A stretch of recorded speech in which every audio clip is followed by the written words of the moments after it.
A short story.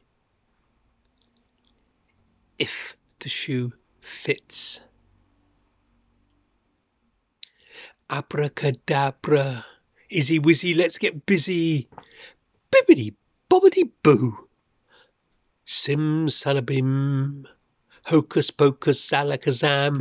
Hey presto shazam. Magic words to make the magic happen. I whispered them in secret and shouted when no one was listening. Mirror, mirror on the wall. Yeah, I tried them all.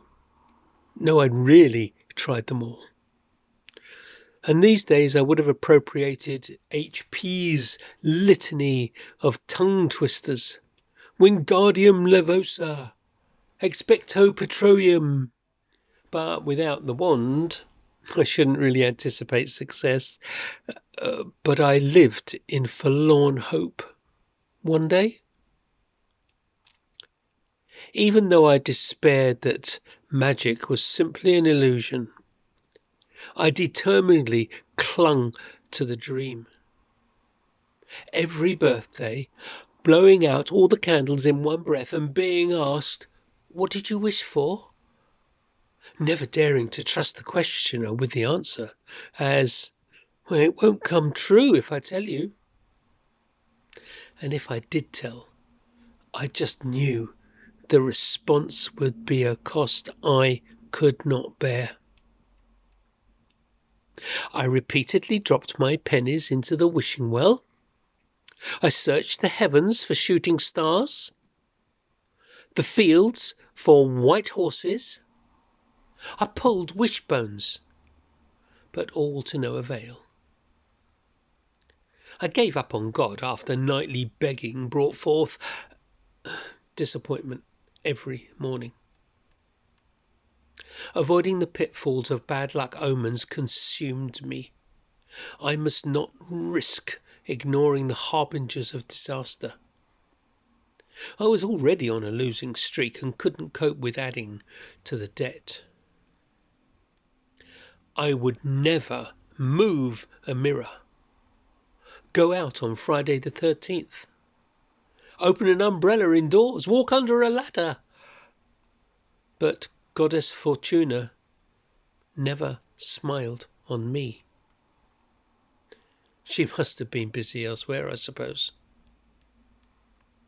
My first excursion into wishful thinking was sitting in row 7, seat 7 in the Palace Theatre.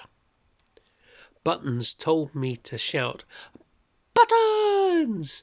whenever he appeared, and he would throw a packet of chocolate buttons into the auditorium. I shouted until I was hoarse, but never caught one. I cried when the ugly sisters and the wicked stepmother was mean to poor Cinderella. But I could not take my eyes off of the fairy godmother. She shined.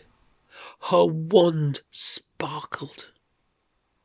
But most impressive of all, she could make wishes come true. When leaving the theatre, I asked for a wand from the souvenir stall, but was laughingly told, "They're not for boys." "Why not?" I pleaded. "Because," came the answer, "wands are for fairies, for girls.